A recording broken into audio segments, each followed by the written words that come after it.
Have you ever heard of a car so controversial that it split Mustang fans right down the middle? A Mustang that was meant to honor the legacy but ended up frustrating the purists. That car is the 2005 to 2014 Mustang V6, specifically the early models that caused an uproar in the muscle car community. But how did Ford, an iconic American brand, end up creating the Mustang that many fans still call the worst Mustang ever built? Let's dive deep into the car that sparked debates, inspired memes, and still haunts forums to this day. Birth of an American icon. To understand how things went wrong, we need to rewind to where it all began. The Ford Mustang was first introduced in 1964 and immediately became a sensation. It wasn't just a car, it was a cultural event. Affordable, sporty, and stylish, it gave the average American driver a taste of performance and flair. Within its first year, the Mustang had sold over 400,000 units, proving that Ford had tapped into something special. Through the late 1960s, the Mustang evolved into a true muscle car legend with variants like the Mach 1, Boss 302, and the Shelby GT 350 and GT 500. These machines were loud, raw, and unapologetically American, but like all icons, the Mustang faced challenges. The 1970s brought oil crises, emissions regulations, and a changing consumer landscape. The Mustang, often regarded as the first fall from grace, was smaller, slower, and designed with fuel economy in mind. Although it kept the Mustang name alive, it failed to excite performance enthusiasts. The 1980s brought the Fox body Mustang, which slowly rebuilt the model's street credibility. Lightweight, modifiable, and growing in performance, the Fox body attracted a whole new generation of gearheads. The 1994 S197 Mustang modernized the look, but was already starting to feel dated by the early 2000s. Market in the early 2000s, by 2004, Ford was in a difficult position. The Mustang's traditional rivals, the Chevrolet Camaro and Pontiac Firebird, had both been discontinued due to declining sales. Japanese imports like the Nissan 350Z and the Subaru WRX were dominating the conversation around affordable performance. Compact sedans were offering sport trims, and the car market was rapidly evolving. For Ford, the Mustang couldn't just survive. It needed to stand out again. So Ford made a bold move. With the 2005 Mustang, they embraced nostalgia with open arms. The design was retro-inspired, paying heavy homage to the 1960s fastbacks. It was instantly recognizable, and for many fans, it felt like the Mustang had finally returned to its roots. Dubbed the S197, the new Mustang looked like a beast. But once you got behind the wheel, especially of the base V6 model, the magic wore off quickly. 2005 to 2010 V6 Mustang. At the heart of the most hated Mustang was the decision to equip the base model with the outdated 4.0 liters Cologne V6 engine. This engine had its roots in Europe and was first introduced back in the 1960s. It had been used in everything from Ford Rangers to Explorers, and by the time it was placed in the Mustang in 2005, it was widely seen as an aging piece of machinery. Producing just 210 horsepower and 240 pound-feet of torque, the engine was underwhelming for a vehicle that wore the Mustang badge. To make matters worse, Ford paired it with a 5-speed manual or a lazy 5-speed automatic transmission that dulled the driving experience even further. For a car that looked so aggressive and muscular, the performance was anything but. Acceleration felt sluggish. The sound of the engine lacked character. It didn't roar, it groaned.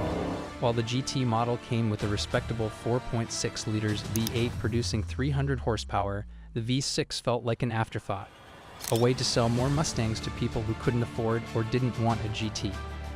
And that's exactly what Ford intended. They saw the V6 model as the bread and butter Mustang, a model that could sell in volume and rake in profit. But in doing so, they diluted what the Mustang represented to enthusiasts. Looks that deceived. Another big issue with the 2005 to 2010 V6 Mustang was how similar it looked to its V8 counterpart. With optional appearance packages like the Pony Package, the base Mustang could easily be mistaken for a GT at a glance. Ford even offered fake hood scoops and sporty stripes on the V6 models. But once people got closer, or worse, once they heard the car, it was clear this was no performance machine. The result was an identity crisis. Car meetups were filled with GT lookalikes that didn't perform. Enthusiasts started calling them rental Mustangs or secretary Mustangs. And then came the jokes.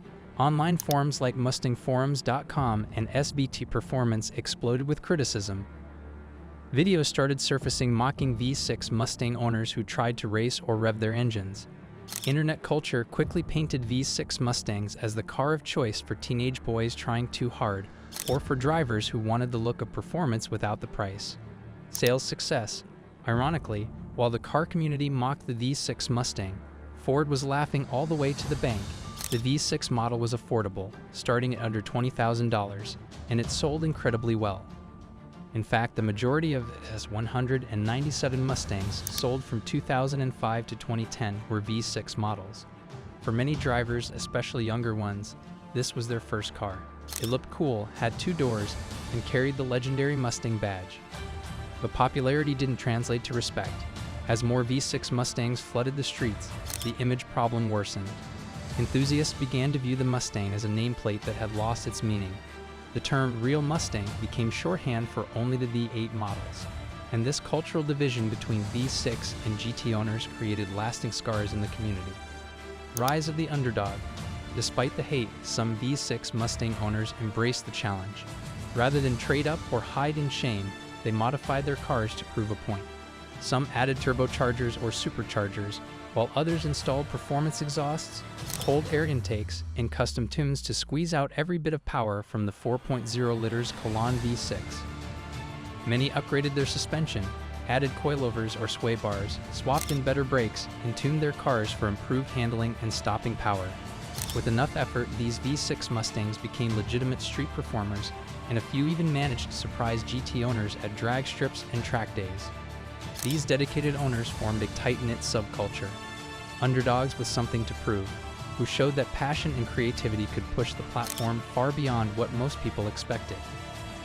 Their efforts didn't erase the car's shortcomings, but they helped shift some perspectives and earn newfound respect from parts of the Mustang community. The turning point? Ford eventually responded to the backlash. In 2011, the aging 4.0 liters Cologne V6 was finally retired and replaced with the far more advanced 3.7 liters TI VCT V6 engine. This new power plant was a game changer. It delivered 305 horsepower, revved all the way to 7,000 RPM, and came paired with a modern 6-speed manual or automatic transmission. The performance leap was undeniable. For the first time, the base Mustang wasn't just an entry-level choice. It could genuinely hold its own against performance cars from Japan, Germany, and beyond. Acceleration, top speed, and handling all saw major improvements, and enthusiasts took notice. The V6 Mustang was no longer seen as the cheap or slow version. It had become a viable option for drivers who wanted real performance without stepping up to the GT. The stigma didn't vanish overnight, but the conversation was changing. Reviews became more favorable, forums were buzzing with praise, and critics began to view the 2011 Plus V6 as a serious contender.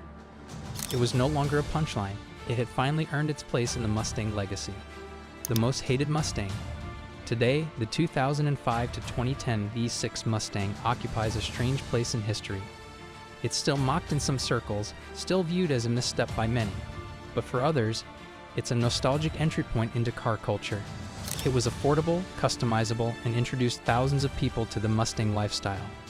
And perhaps most importantly, it taught Ford a valuable lesson about what happens when you try to sell performance without actually delivering it.